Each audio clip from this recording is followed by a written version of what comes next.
I'm Jeanne Denizard, and I have the honor of speaking with Beth MacLeod Largent, Director of Performance of Cedar Hill Jazz Rock Pop Festival. The 3-day festival will take place on Friday, September 19th through Sunday, September 21st at the Jane Carr Amphitheater, 1 Conservatory Drive in Hingham, Massachusetts. Please visit sscmusic.org for more information and for tickets. It's nice to talk to you today, Beth. It's nice to be here. Thank you for asking me. The Cedar Hill Jazz Rock Pop Festival. Now, this is the first ever. Right. This festival came about because we had a group of parents who came forward and said, we love these faculty concerts. We do something called Conservatory Concert Series, which are concerts throughout the year free of charge that highlight our faculty. Every year we had done one highlighting our jazz rock and pop faculty. So a very eclectic mix of music. Some jazz, some rock, some pop. They would put their own spin. Some of them were covers. Some of them were new creations. It was always very unusual. And I think people liked the fact that it was this mix-up of the different styles of music. So a group of parents came to me and said, we would love to see more of this. What can we do? So in the past year, we have sort of progressed step by step in feeling out whether a festival would be something worthwhile. So we've had several concerts in people's homes that would highlight these faculty, do these sort of eclectic jazz, rock, and pop performances, and gather more fans along the way. So by the time we got to February this year, we realized that this is something that we really wanted to do. We created the festival. It's very short timing, actually, because I'm already starting to work on next year. Wow. It all kind of fell together, and so the exciting part is that each of the acts, with one exception, features a faculty member here at the conservatory. So it highlights some of the things that they do with their outside time, that our faculty members are just as wonderful performers as they are teachers. Now, South Shore Conservatory has no shortage of live music this summer. Right. Here in our Hingham campus, we have what we call our Summer Spotlight. It's actually 3 separate series in one. There's a series of Wednesday performances for families. There is a Saturday performance that is what we call Evenings Under the Stars. That's how this all started, with Evenings Under the Stars. And in the past few years, we've produced a concert series featuring Berklee College of Music students on Friday nights. So we had a lot going on here in Hingham over the summer. In Duxbury, we have our Duxbury Music Festival, which is college students from all over the world come for 2 weeks, study chamber music.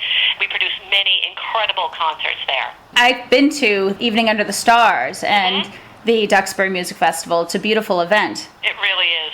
We're very fortunate here in Hingham to have the amphitheater. The amphitheater was built in the mid-'80s for our wind ensemble program. As time went on and it just sat there over the summer, people said, this is silly. We need to get performances out here. And so we've gone from doing originally 2 performances a summer to now we produce 12.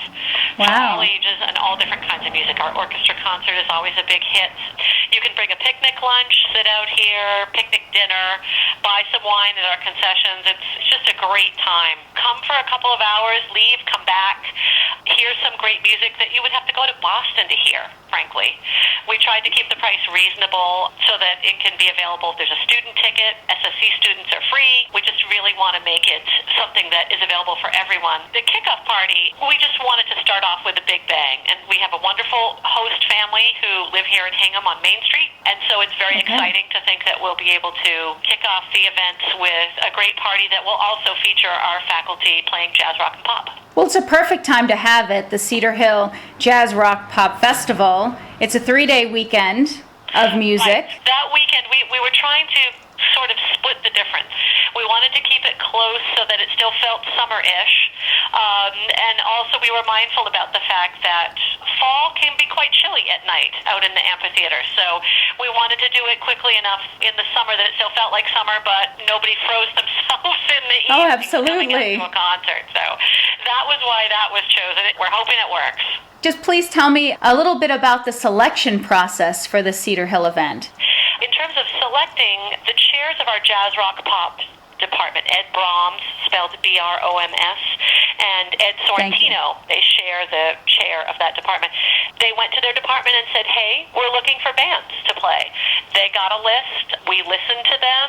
We decided which ones we thought might make a really interesting mix. Not everybody got chosen, unfortunately, because we didn't have a lot of time within the 2 days. And then we really wanted to begin and end the festival the same way, which is utilizing our faculty and showing them off.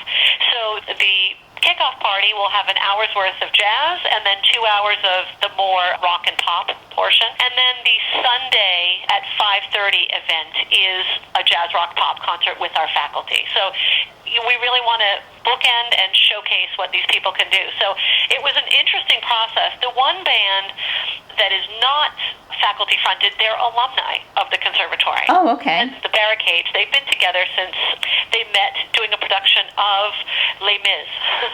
Wow. So they've been together many years. They have a great following on the indie rock scene, and I thought, you know what, this would be wonderful to showcase what some of our students can do after they leave here. The other thing that's important to mention as well about the preview concert is that you'll be mingling with the artists.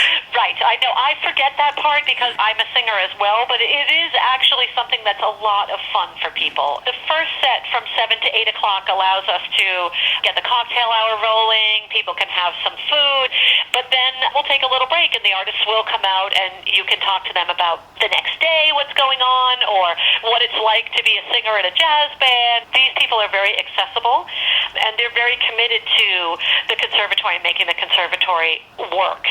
The kickoff party, I think, is just going to be something a little bit extra fun. You're actually organizing a concert that's really very close to your heart anyway. Yes, I'm an opera singer, and I so admire the way these people perform because so much of it is just organic. When you sing an opera, you're presented with a score, you sing what's on the page. When you're playing jazz or rock or pop, certainly there's a structure, but you are allowed to bring your own heart and soul to it. And that's really beyond what my training has taught me and what I can do. I'm also married to a rock guitarist, so that helps. What's so wonderful about a live performance is that you'll never hear the same performance exactly twice the same true. way. And things happen. We live in a world, I think, where there's a lot of perfection that's out there. You know, the things we can do with video, the auto-tune that we can do with music, what we do to people in pictures to make them look perfect. Yes. There's a lot of perfection. That has a different bar when it comes to live performance. Something always happens that makes it magical. This live is so visceral and joyful. We're talking about the Cedar Hill Jazz Rock Pop Festival, but yet there are going to be some bands that are going to be representing a wide spectrum of Right, and part of that songs. was a decision that we made in order to support our faculty. We have a couple of bands, Till We're Both Dizzy on Sunday at 2 o'clock, and the Jones River Band, which is actually opening the festival. Both of those have a little folk, bluegrass, a little bit of classic country, and that's because we have a faculty member in the Jazz Rock Pop department who is a very accomplished fiddler and makes this kind of music outside of here. And we really wanted to support that because we have lots of people here who also love that kind of music. Boomba, it's a young, energetic group of performers. I think if somebody were to come and stay for more than an hour, they would certainly see a wide range of different kinds of music. The John Jarvis trio, I actually grew up. John Jarvis's father, Roger Jarvis, was my clarinet teacher and band director in high school until he retired. And John has been an amazing pianist since long before that.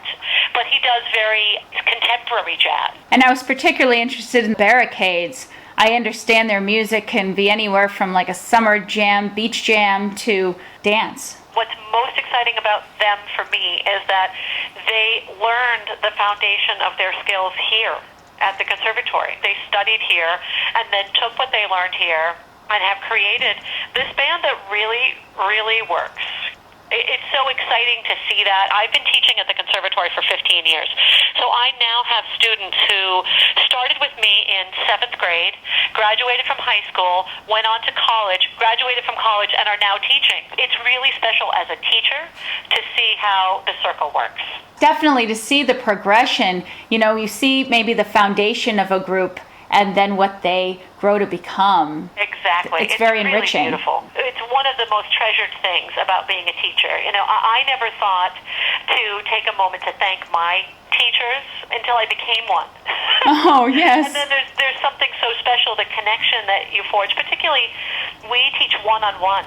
So we really get attached to that student and their progress and the joyful music making that they do, and we're there for them through a lot of things.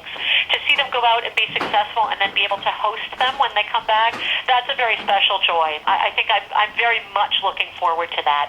I place them very particularly in the festival at 4 o'clock on Sunday because they're directly before the JRP faculty concert. So the faculty members that they studied with are actually playing right after them. I just thought that was such a lovely circle of life type moment. Oh, absolutely. And this is just a hint of what South Shore Conservatory offers on a regular basis anyway. We have many performances that we do year-round.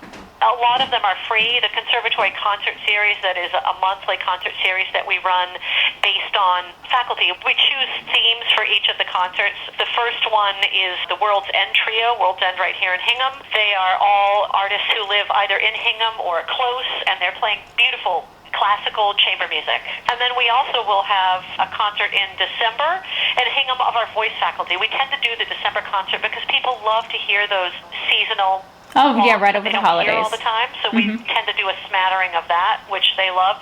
So yes, all of those concerts are free. You can meet the artists afterwards. There's a reception that is also free. I'm very fortunate to work at a place that so values live performance, and the true thought here is that the outcome of sitting in a room one-on-one with a teacher is the ability to then find your own voice musically and share that with everyone by performing. And that's obviously what you hope audience will take with them when they see the concert. I absolutely do. I am positive because nobody ever leaves a performance of this jazz rock pop faculty going, gee, it wasn't quite enough. People go, wow, I cannot believe that is here. I am in Hingham, Mass, and I am getting this. How is that possible? Some of these artists, for instance, Sugar Ray and the Blue Tones have been together for 35 years. Anthony Gerasi is their pianist. He lives in Marshfield and teaches piano for us. He will often take time off to travel with Sugar Ray. They did a blues cruise. They traveled to Europe every year. It's just a lively performer makes a more enriched teacher. They are able to pass on all of that to their students, and that is a real bonus of South Shore Conservatory. We were able to get them to headline, so we're very excited. Oh, excellent. This will be an excellent concert. I agree. I don't think we expect that people will come at 1 o'clock and stay till 8 o'clock, although there will be a lot of people that do that. The thought is that you can come and go. If you buy the weekend pass, you'll get a bracelet to take home so that you can come back at any time. It really is a drop in and come as often as you like. I feel very strongly that we have the most talented group of musicians that we possibly can here, and so I'm really thrilled and proud to be able to present this. It's not simply, let me call an agent and try to line up a couple of acts and put on a festival. The strength of this festival is that it simply showcases what we already know here at the conservatory, these amazing faculty who may teach your son and then 3 hours later go play a gig at the C-Note or someplace else in Boston where you'd have to pay a lot of money to see them. So it's a very exciting time for us here. The 3-day festival will take place on Friday, September 19th through Sunday, September 21st at the Jane Carr Amphitheater, 1 Conservatory Drive in Hingham, Massachusetts. Please visit sscmusic.org for more information.